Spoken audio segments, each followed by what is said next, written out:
Red Riding Hood, Always Learning by Pearson. Once upon a time, there was a smart and kind little girl named Red Riding Hood. She lived with her mother on the edge of the woods. One day, little Red Riding Hood's mother called her and said, "I want you to take these cakes to your grandmother, who is not feeling well today." Red Riding Hood was happy to help her mother and said that she would go to the other side of the woods to her grandmother's house. On the way through the dark forest, she was stopped by a wolf. He asked her, "Where are you going today?" Red Riding Hood would not tell the wolf and bravely ran past him on her way to her grandmother's house. The wolf was smart and knew that the only house on the other side of the forest belonged to an old lady. So he ran ahead through a shortcut and reached the grandmother's house first. When the grandmother saw the wolf, she ran out of her house to look for help. The wolf jumped into her bed and put on her nightcap that he found on the floor. When Red Riding Hood arrived, she was surprised to see her grandmother in bed with the covers up to her face. She said, "Oh, grandmother, what big eyes you have!" "All the better to see you with, my dear," said the wolf. "Oh, grandmother, what big ears you have!" "All the better to hear you with, my dear," said the wolf. "Oh, grandmother, what big teeth you have!" "All the better to eat you with!" cried the wolf as he jumped out of the bed. Red Riding Hood got ready to hit the wolf over the head. At that moment, grandmother and a woodsman came running into the room and chased the wolf out of the house. The wolf ran and was never to be seen again. Red Riding Hood, Always Learning by Pearson.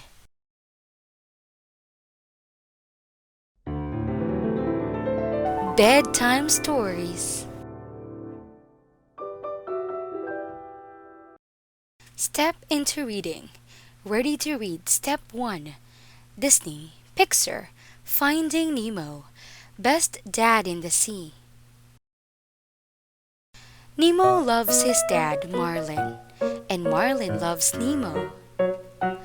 But they are very different. Marlin is careful. "Slow down, Nemo." Nemo is not. "Come on, Dad." One day, Nemo is too brave. He swims far ahead. Oh no, a diver! Marlin cannot see Nemo. Nemo has been caught. Marlin swims after Nemo, but he is too late. Plop! Into a tank, Nemo goes. How will he ever get home? Marlin is sad. He wants to search for Nemo. His friend Dory can help. At first, Marlin is very afraid, but not for long. "My son needs me," Marlin says. For Nemo, Marlin is brave. He is very brave. Nemo hears good news. Help is on the way. Nemo escapes. Dory finds Nemo first. They look for his dad. They ask the crabs for help. They find Marlin, but they get stuck in a net. Nemo has a plan. "Swim down," he says to the fish. They are free. "You were so brave," says Nemo. "You were brave too," says his dad. Nemo loves his dad, and his dad loves him. And they are not so different after all. Step into reading. Ready to read Step 1. Disney, Pixar, Finding Nemo. Best Dad in the Sea.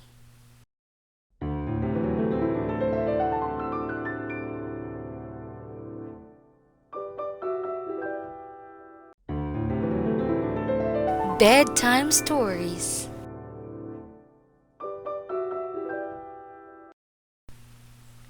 Pinocchio. Always Learning by Pearson. A long time ago, there lived a man called Geppetto. He was old and lived by himself. He had no family of his own. Geppetto was a carpenter. He loved to make things out of wood. One day, Geppetto decided to make a puppet out of wood. He said, "I will make a little boy. I will call him Pinocchio." First, Geppetto made some wooden legs. Then he made some arms. After that, he made the body. And he added hands and feet. Finally, he made a little boy's head. Geppetto made Pinocchio's eyes, mouth, and nose. Then he made his ears. Geppetto worked all day and all night on his wooden puppet. He said to himself, "I wish Pinocchio were a real boy." A fairy heard Geppetto's wish.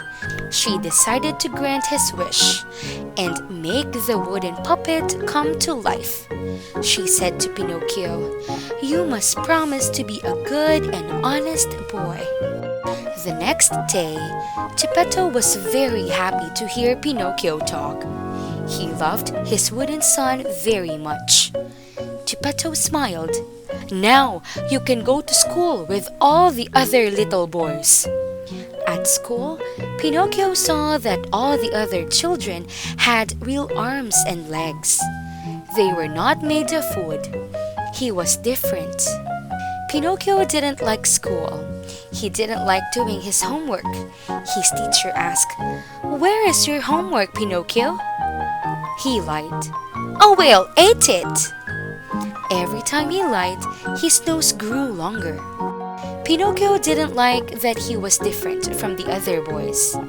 One day, he was angry and pushed another boy over. His teacher asked, "Did you push him over, Pinocchio?" Pinocchio lied.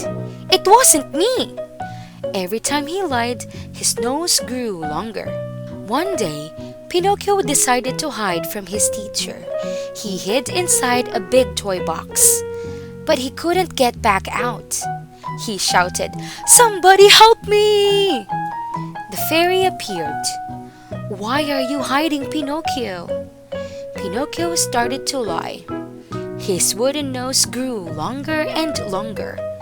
His nose grew as long as a tree branch. The fairy said, "Why are you lying?" Pinocchio cried, "I'm sorry. I promise to never lie again." The fairy smiled. "You can see a lie as easy as you can see the nose on your face." The fairy decided to help Pinocchio one last time. She set him free. Pinocchio came out of the toy box. His teacher asked, "Why are you hiding in the toy box, Pinocchio?" Pinocchio told the truth. "I don't like being different." The teacher smiled and said, "We are all different from each other. That is what makes the world an interesting place to live." Pinocchio decided that it wasn't so bad being different. He started to play with the other children. Pinocchio went home to Geppetto. Pinocchio told Geppetto about his new friends at school. The fairy saw how Pinocchio had changed. She decided to turn him into a real boy. Pinocchio and Geppetto lived happily ever after. Pinocchio. Always Learning by Pearson.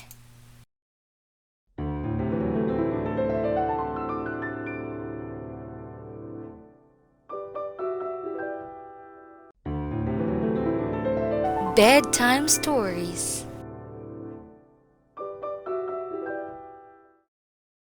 Alice in Wonderland, Always Learning by Pearson. Alice is resting under a tree with her cat. She's bored because nothing interesting ever happens to her. Suddenly, she sees the strangest thing, a talking rabbit with a watch. I'm late for a very important date. He keeps repeating. He runs past Alice and then into a hole in the ground. Alice jumps inside the hole and arrives at a small door. Through the keyhole, she sees the rabbit in a beautiful garden, but she is too big to fit through the door, and she starts to cry. As she cries, she becomes smaller and smaller until she ends up in a river of tears. Alice swims to the door to the garden, and she meets a mouse and a dodo bird, also swimming towards the door. They finally land in a beautiful garden. The mouse and the dodo bird say goodbye and disappear. Alice sees the white rabbit and follows him inside his house. She drinks water from a bottle and grows as tall as a tree.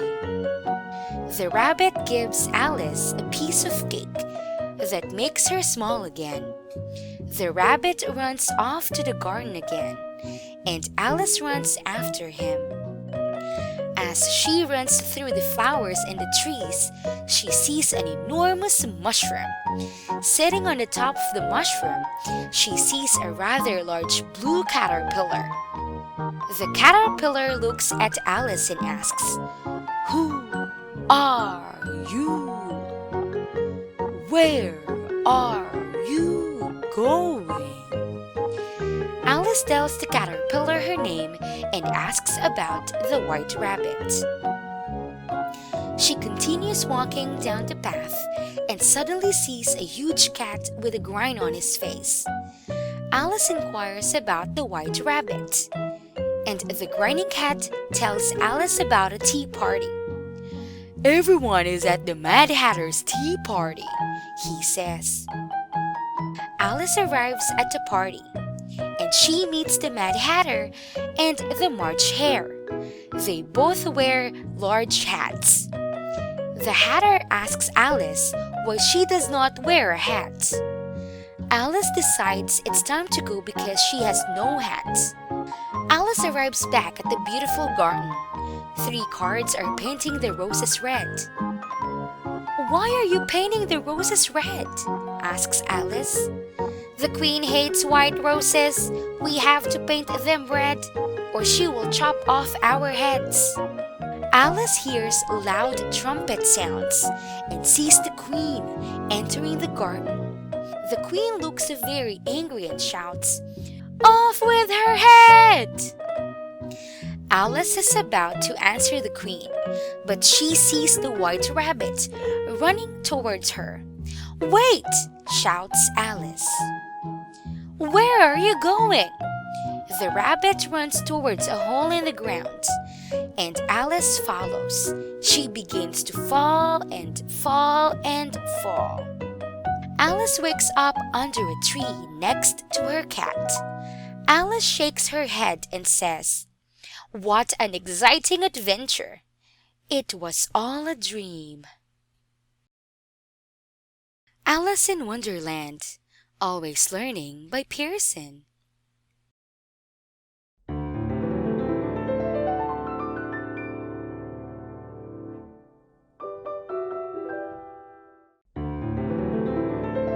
Bedtime Stories.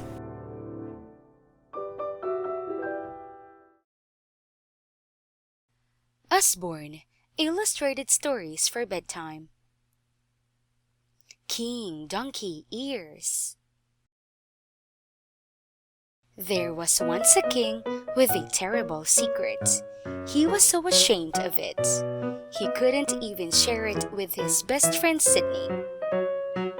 In fact, the only person who ever knew was the person who cut his hair, for hidden under his crown, the king had donkey's ears. Every month, the king had his hair cut. Each time, a new hairdresser was summoned to the palace and gasped as the king removed his crown. As soon as his haircut was finished, the king sent the unfortunate hairdresser to jail so his secret didn't get out. In July, it was Meg's turn. She was rather worried, as she had several friends who had cut the king's hair and never been seen again. Meg was shocked when she saw the king's ears, but she didn't say so. "Oh, what lovely hair your majesty has!" Quickly, she took out her comb and scissors and got to work. Meg was an excellent hairdresser, but as soon as she had finished, the king called for a guard. "Take her to jail!" "Jail?" said Meg. "Didn't you like the haircut? Please don't send me to jail. My mother is sick. She needs me." The king thought of his own mother. She would be horrified if he sent this poor girl to jail, leaving her mother to fend for herself. He didn't even like putting people in jail, but he had to keep his secrets. "Do you promise that you will never, ever tell a single person about my—" He coughed. "Ears?" he said hurriedly. Meg threw herself at his feet. I promise! If only you let me go, I won't tell anyone." That night in bed, Meg could think of only one thing. "The king has donkey's ears! The king has donkey's ears!" It was such a fantastic, ludicrous, enormous secret. She simply had to share it. "I'm going to burst if I don't tell." At last, she had an idea. The king had made her promise not to tell a person, so she wouldn't tell a person. She'd tell a tree. Unable to wait, she ran to the forest in her nightgown and whispered to the trunk of the first tree she reached. "The king's got donkey's ears."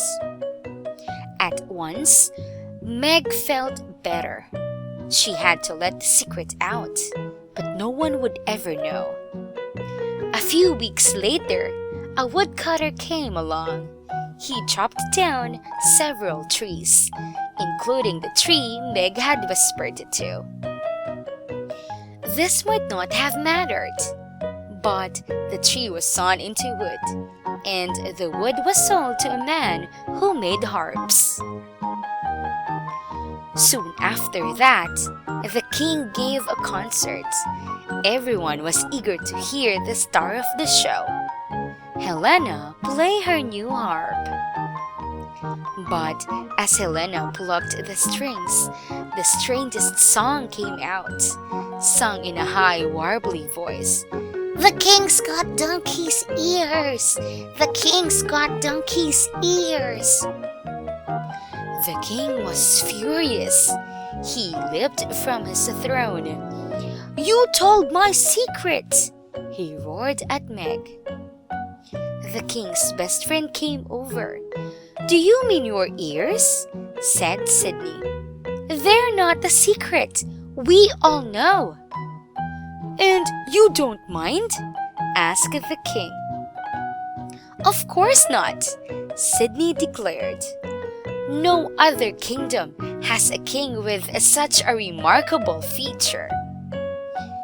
So the king let all the hairdressers out of jail that very day, and he learned to love his ears just as they were.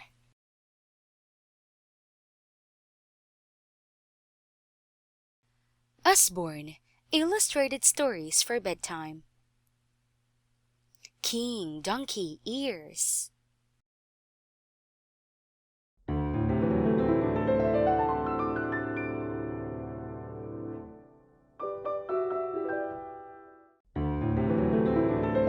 Bedtime Stories.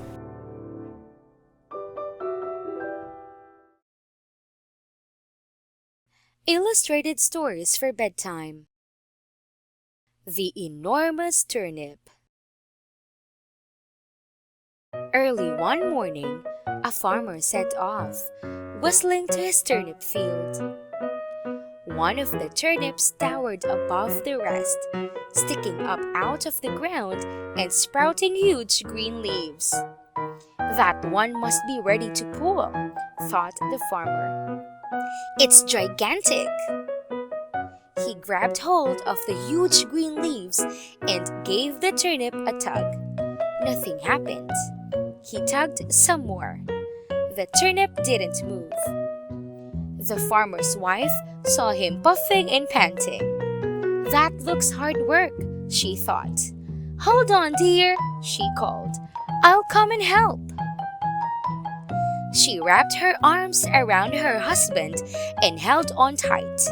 The farmer grabbed hold of the leaves once more and took a deep breath. 1, 2, 3, heave! He panted, and they both tugged with all their might. The turnip didn't move. Up in the apple tree, Jack saw his parents puffing and panting. Do you need help? He shouted. Jack jumped down from the apple tree, ran to the turnip field and gripped his mother's skirt with both hands. She tightened her hold on her husband. He grabbed the turnip leaves. Everyone ready? He said. Now, 1, 2, 3, heave! And they heaved and tugged and heaved some more until they were red in the face. But still, the turnip didn't move. With a woof, the farmer's dog bounded into the field. Let's try again, gasped the farmer. The dog caught hold of Jack's shirt with his paws. Jack pulled on his mother's skirt. She hugged the farmer, and the farmer gripped the turnip leaves. Heave! The turnip did not move at all. On silent paws, the cat crept up. Nip! She bit the dog's tail. The dog yelled and jumped in pain. The dog jerked away from Jack, ripping his shirt. Jack lost his balance and yanked on his mother's skirt, which came away in his hands. She squealed and let go of the farmer. The farmer let go of the turnip leaves, and they all fell flat on their backs. The farmer brushed the dirt off his clothes. Let's try this one more time, he said. We can't be bitten by a turnip. As he spoke, a bird flew past. The bird pecked the cat's tail with its beak. The cat clamped the dog's tail between her teeth. The dog gripped Jack's shirt with his paws. Jack held onto his mother's torn skirts. She hugged the farmer. The farmer grabbed the turnip and everybody tugged. They tugged and tugged and tugged and tugged until slowly, very, very slowly, the turnip began to move. It's big, said the farmer. It's huge, said his wife. It's enormous, cried Jack. Woof, meow, tweet. It had taken them hours, but at last the turnip was out of the ground. The farmer was delighted. I said it couldn't beat us, he declared and yawned. That night, he fell asleep with a smile on his face. The next morning, Jack and his mother got to work, chopping up the turnip. That day, they ate turnip soup for lunch and turnip soup for supper. In fact, they had turnip soup for breakfast, lunch, and supper every day for a month. Next year, I'm growing carrots, said the farmer. Illustrated stories for bedtime. The enormous turnip.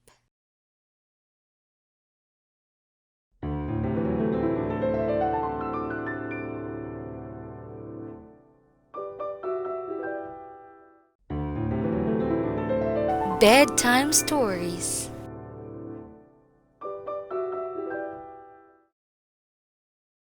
Usborne. Illustrated stories for bedtime. Danny the Dragon. On the edge of some deep dark woods, beside a tiny village, lived a bright green dragon named Danny. Some dragons are scary, but not Danny.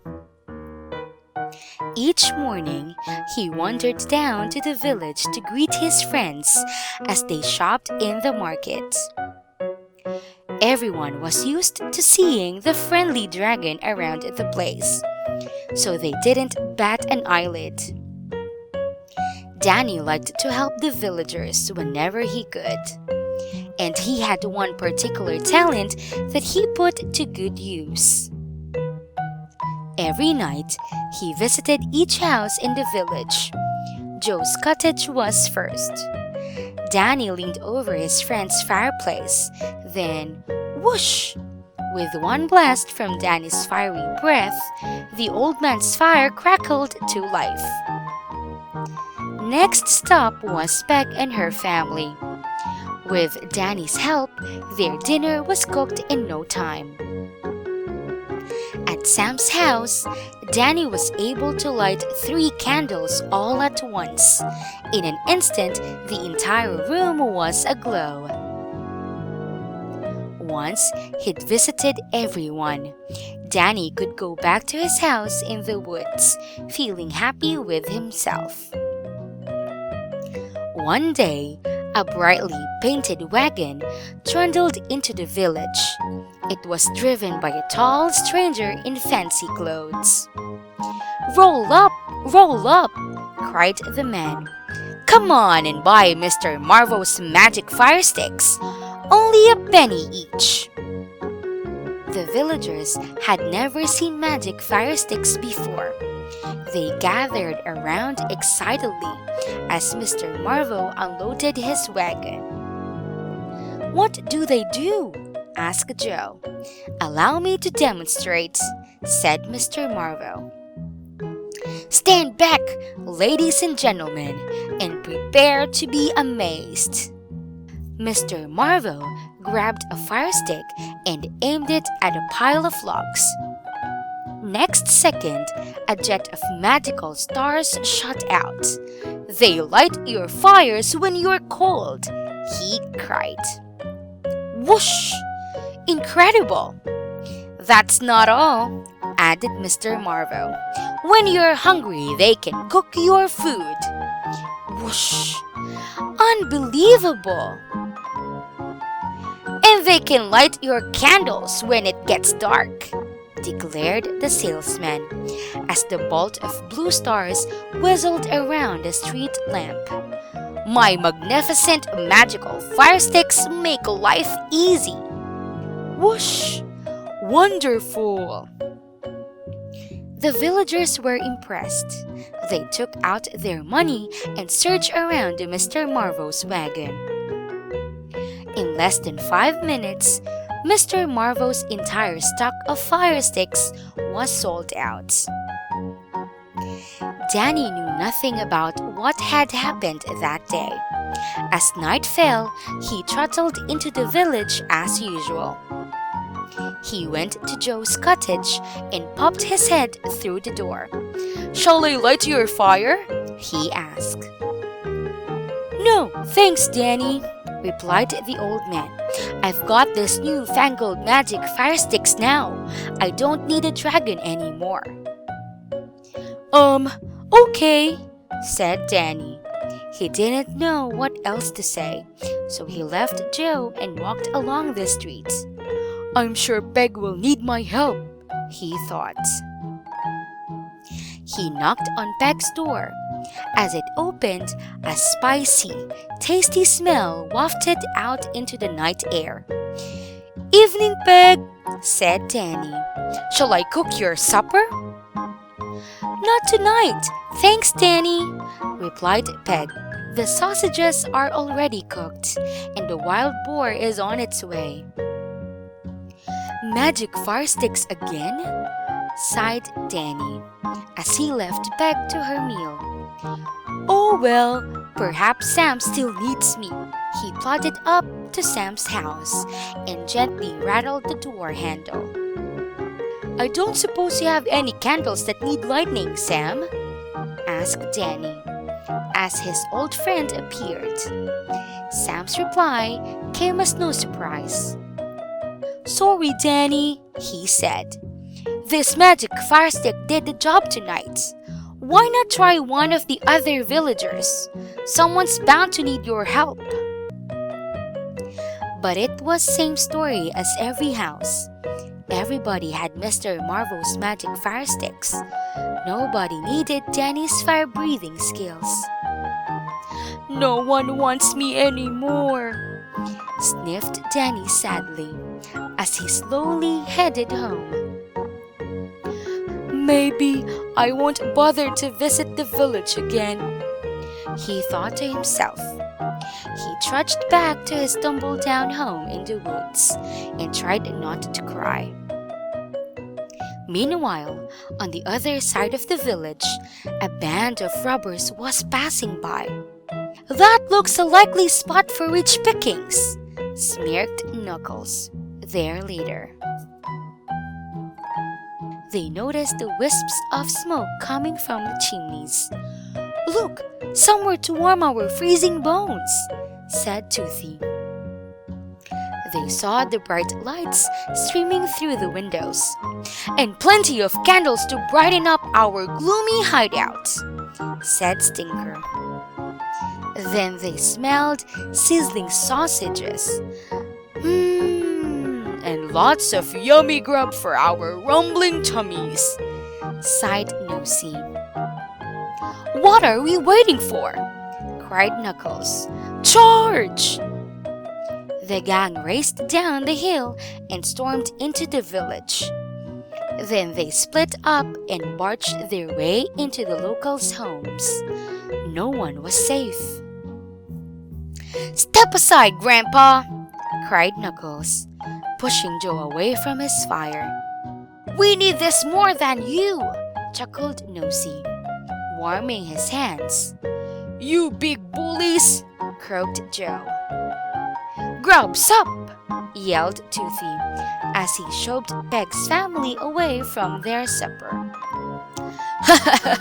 "Time you all went on a diet!" laughed Stinker. "You greedy thieves!" cried Peg.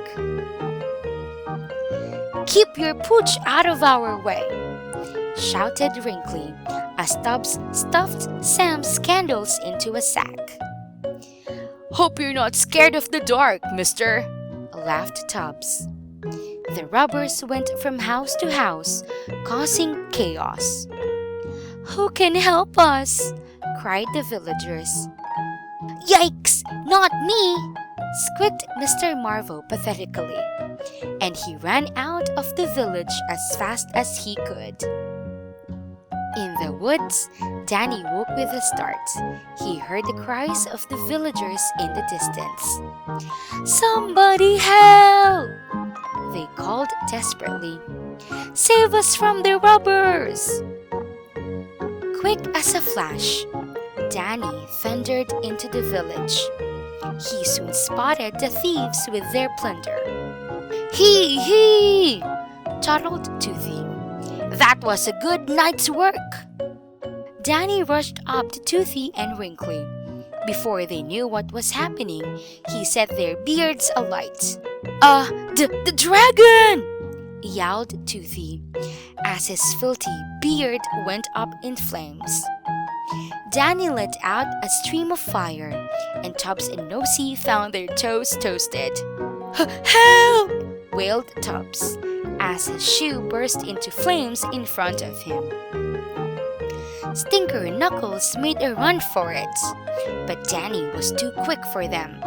He took a deep breath and blasted their bottoms. The gang sprinted out of the village in a cloud of smoke.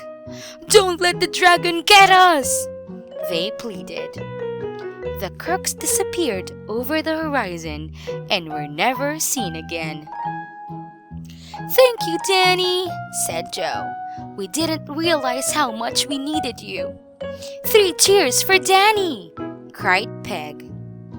The thankful villagers gave Danny his job back, and they found a much better use for Mr. Marvo's magic sticks.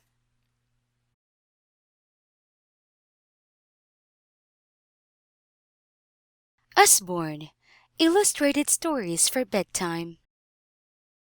Danny the Dragon.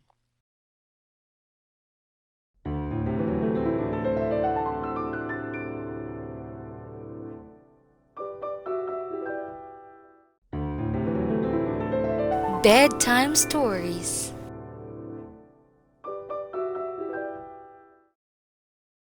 The Little Mermaids, Always Learning by Pearson. A long time ago, there lived a little mermaid under the sea. The little mermaid's best friend was a dolphin. His name was Finn. They loved to watch the ships go by. One day, they were watching a ship go by when the little mermaid said, "Let's swim closer." Finn was scared. "It's dangerous. What if they see us?"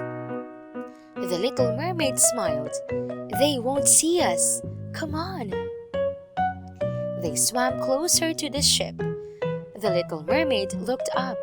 She saw a tall prince standing on the ship's deck. He was laughing with the other sailors. The little mermaid whispered to Finn, "They look like they are having so much fun."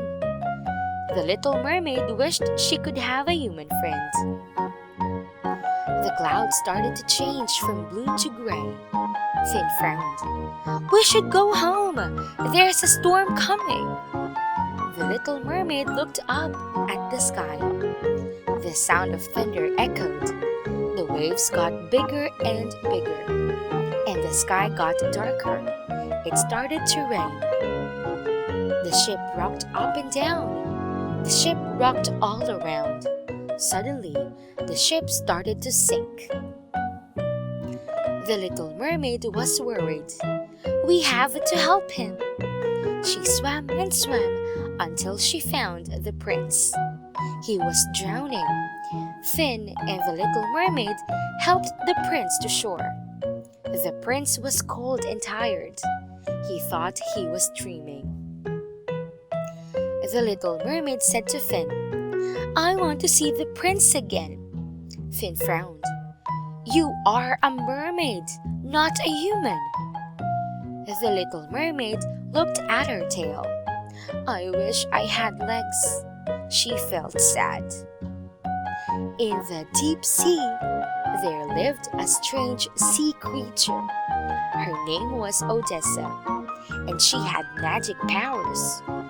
One day, the little mermaid went to see her. The little mermaid said, "Please help me. I wish to have legs like a human. I want to see the prince again." Odessa gave the little mermaid a magic potion. Suddenly, her fish tail turned into legs. Odessa said, "You will have legs for 1 day only." The little mermaid didn't know how to swim with her new legs. Finn helped her onto the shore.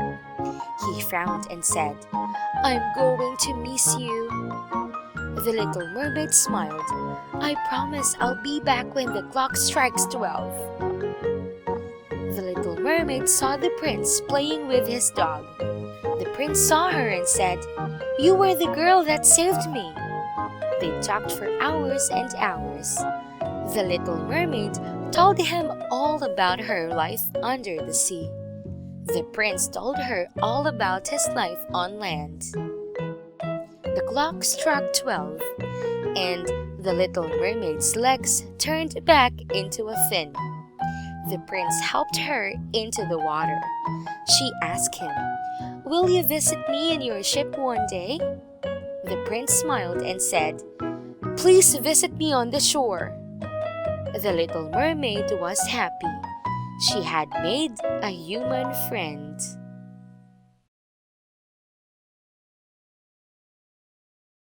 The Little Mermaid, Always Learning by Pearson.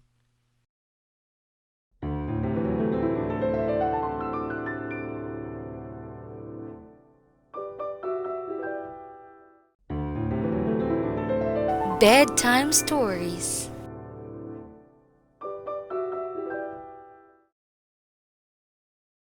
Surprising Spring by Jennifer Marino Walters, illustrated by John Nez. It's spring. The air is getting warmer, and the world is coming alive. Bears wake up after a long winter sleep. Sniff, sniff, grrr. Children come outside to play. Wave hello. What color do you see all around? Green. Green leaves sprout on trees. Tap the tiny leaf buds to help them open. Green grass shoots through the dirt. Pinch the blades of grass. Birds begin to chirp overhead. Tweet, tweet. They build nests and lay eggs. How many eggs do you count for? Crack. Watch quietly as the eggs hatch. What comes out? Tiny baby birds. Such a cute bird family. Other baby animals are born in spring too. Here's a little lamb. Touch its fluffy wool. Let's go. Help in the garden now. Uh-oh, it's raining. Put on your raincoat and boots. Open your umbrella. Rain helps the grass and flowers grow, and rain can be fun. Now jump in the giant puddle. Splash! Soon the rain will stop, and flowers will grow. Look at all those pretty colors. Tap each purple flower. Now tap each red flower. What other colors do you see? Spring is full of new beginnings, but soon spring will end, and summer will come, bringing lots of outdoor fun. Surprising Spring by Jennifer Marino Walters, illustrated by John Nez.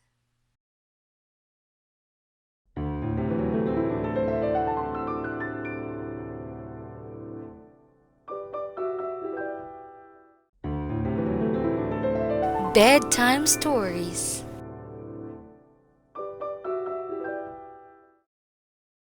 Read It Yourself. Disney, Peter Pan, Level 2 by Lady Bird. Wendy lived in a house in London. She had two brothers. They were called John and Michael. One night, a boy called Peter Pan came to Wendy's house. Peter asked Wendy, John, and Michael to come to Neverland. Wendy and her brothers flew in the sky with Peter Pan and his friend Tinkerbell. They flew all the way to Neverland. But Tinkerbell did not like Wendy. She told Peter's friends to shoot down Wendy.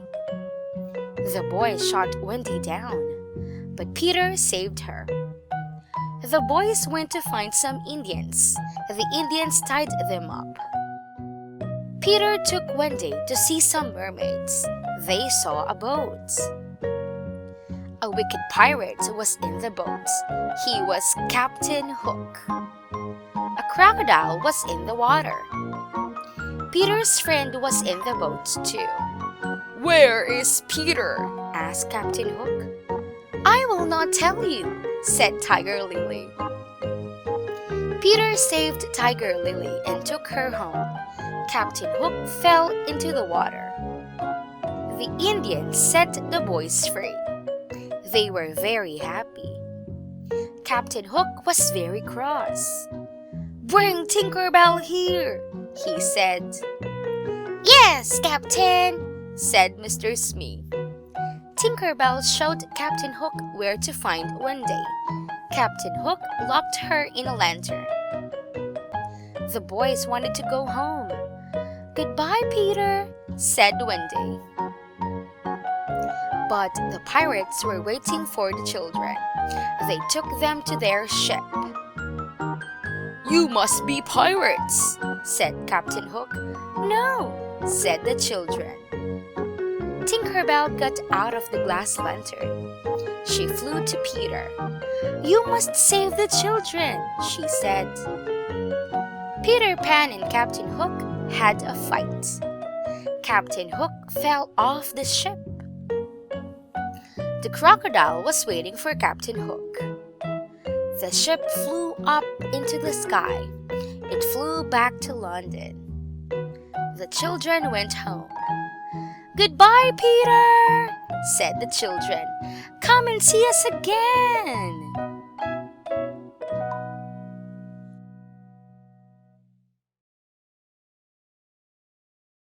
Read it yourself. Disney, Peter Pan, Level 2, by Lady Bird.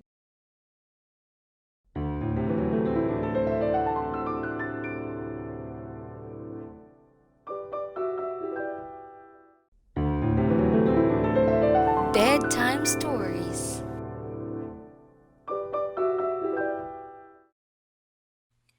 Goldilocks and the Three Bears. Always Learning by Pearson. Once upon a time, there was a family of 3 bears. There was a Papa Bear, a Mama Bear, and a Baby Bear. They all lived in a small cottage in the forest. One morning, they were eating breakfast, and Baby Bear shouted, "This porridge is too hot!" So Mama Bear said, "Let's go for a walk until the porridge is just right." On the edge of the same forest lived a little girl with long golden hair. Her name was Goldilocks.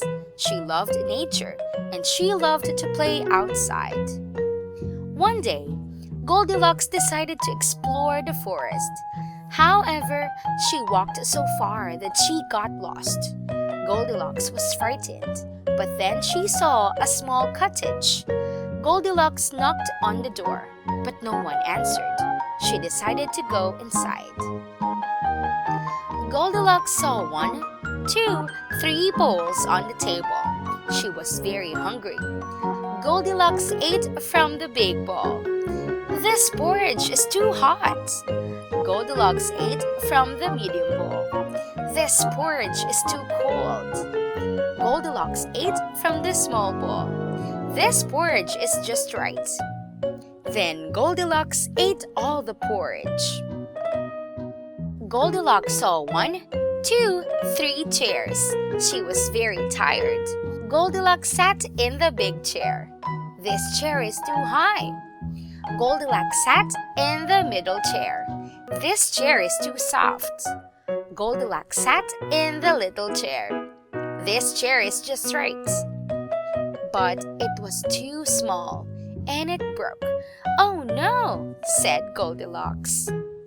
Goldilocks was still tired, so she went into the bedroom. Goldilocks saw 1, 2, 3 beds. Goldilocks sat on the big bed. "This bed is too hard." Goldilocks sat on the middle bed. "This bed is too soft." Goldilocks sat in the little bed. "This bed is just right." Then she fell fast asleep. The 3 bears arrived home. Baby Bear said, "I'm hungry." They went to the table. Papa Bear shouted, "Someone has been eating my porridge." Mama Bear shouted, "Someone has been eating my porridge." Baby Bear cried, "My porridge is all gone!"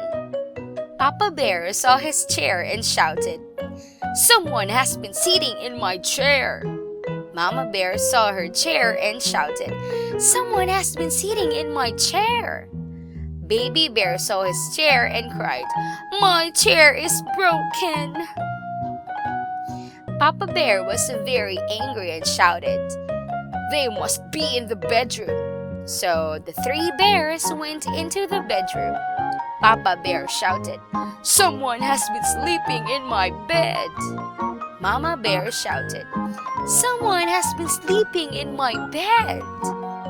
Then Baby Bear cried, "Someone is in my bed." Goldilocks opened her eyes and saw the three bears standing over her. They all looked very upset. Baby Bear shouted, "Why are you in my bed?" Goldilocks screamed and jumped out of the bed. The three bears chased Goldilocks around the bedroom, into the kitchen and out the door. Goldilocks ran away and never came back again.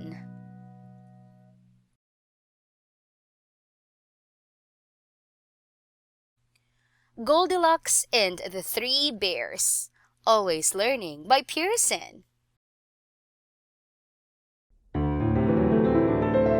Bedtime Stories.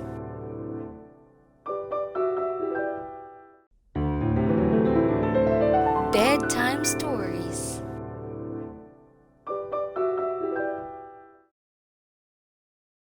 The Three Little Rabbits.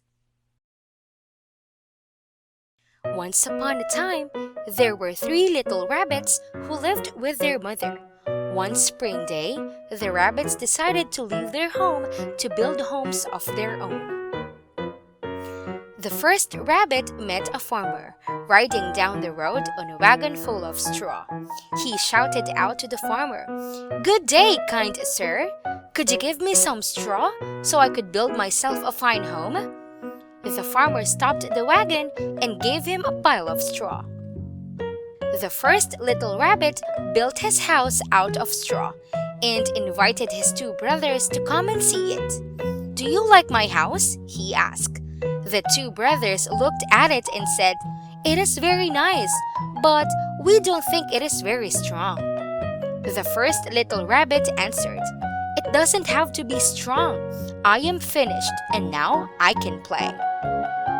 The second little rabbit met a lumberjack riding down the road on a wagon full of wood. He waved at the lumberjack and said, "Good day to you, sir. Could you give me some wood so I could build myself a fine home?" The lumberjack stopped the wagon and gave the second little rabbit a pile of wood. The second little rabbit built his house out of wood and invited his two brothers to come and see it. "Do you like my house?" he asked. The two brothers looked at it and said, "It is very nice, but we don't think it is very strong." The second little rabbit answered, "It doesn't have to be strong. I am finished and now I can play." The third little rabbit met a bricklayer riding down the road on a wagon full of bricks.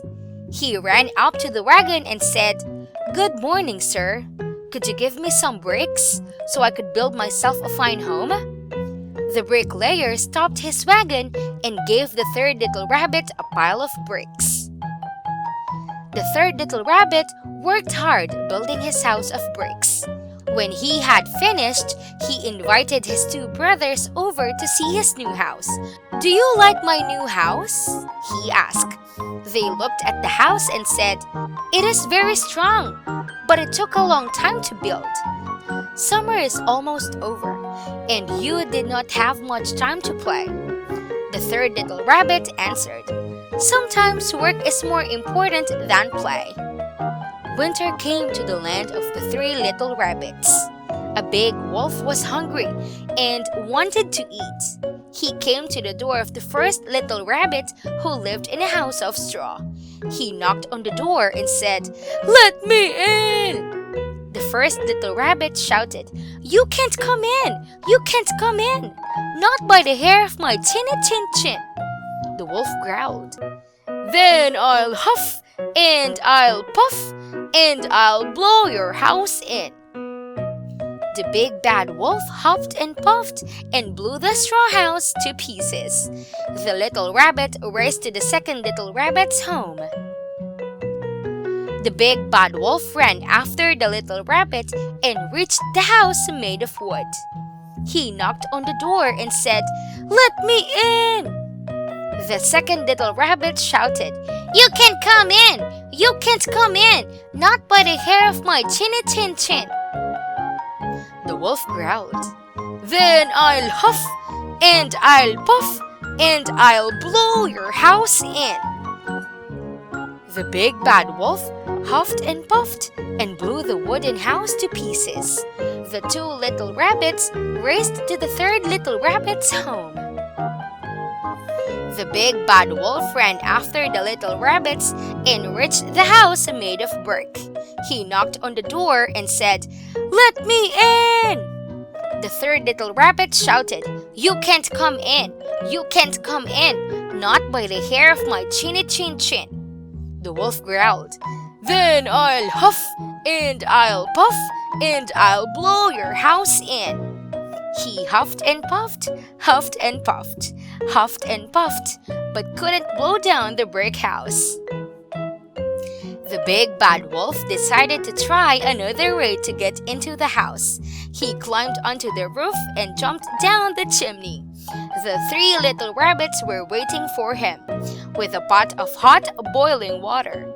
The big bad wolf fell into the steaming water and shouted, "Ouch!" He got up and ran out of the house and was never seen again. The three little rabbits danced around the strong brick house, singing and laughing with joy. The Three Little Rabbits. Bedtime Stories.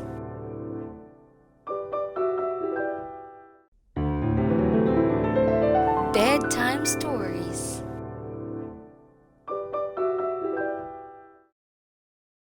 Usborne, Illustrated Stories for Bedtime.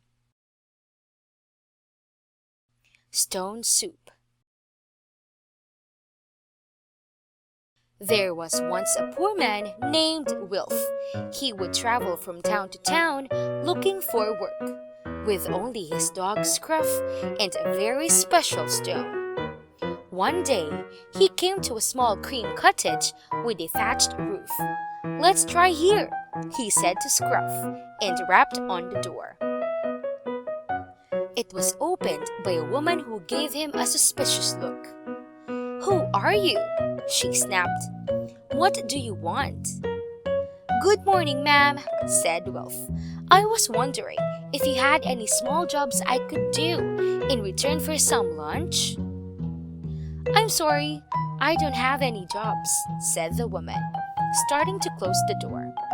"I can make soup from a stone," Wilf said quickly. "Really?" said the woman. "That I'd like to see." And she invited him inside. "First, we need to put some water on to boil," said Wilf. So the woman filled her biggest cooking pot and set it on the fire. Wilf reached into his pocket and took out a shiny stone. "This stone," he said, "will make the most delicious soup you have ever tasted." He waited for the water to steam and then dropped the stone into the pot. The soup began to boil and bubble. Wilf dipped in a spoon and tasted it. Not bad," he said. "It tastes pretty good," he went on. "But I think an onion would make it better." "Well, I have onions," said the old woman, and she put 4 on the kitchen table and sliced them swiftly. A sharp oniony smell filled the room. The old woman scooped up the onion slices and dropped them into the pot. Wilf let the soup bubble for a little longer. Then he dipped in his spoon and tasted it again. Getting tasty," he said. He pointed to a sack of potatoes on the wall. "Perhaps a potato?" "What a good idea," said the woman. She lifted the sack from the wall, took out 6 large potatoes and peeled them. Then, snick snack, snick snack, she chopped the potatoes into neat squares, scooped up the glistening cubes and dropped them into the pot. The soup bubbled. Wilf dipped his spoon in a third time and slurped a mouthful. "It's tasting wonderful now," he said, "but it needs a little something else." He spotted the string of plump sausages hanging above the fire and licked his lips. "Sausages would be perfect," he said. So the old woman unhooked several sausages and chopped those up too. As she added them to the pot, Wolf smiled. A rich, meaty smell drifted up. "I think it's ready," said Wolf. The old woman found some bowls and a ladle, and Wolf served 2 very generous helpings. "Stone soup really is delicious," said the old woman. "I think your stone must be magic." Wolf smiled. He fished in the pot for his stone, spooned it out, washed it, and put it back in his pocket. "It is a magical stone," Wolf agreed with a wink. "Wherever I go with it, I am never hungry." "Would you like to stay for supper?" said the woman. "There's plenty of stone soup." Usborne, Illustrated Stories for Bedtime. Stone Soup.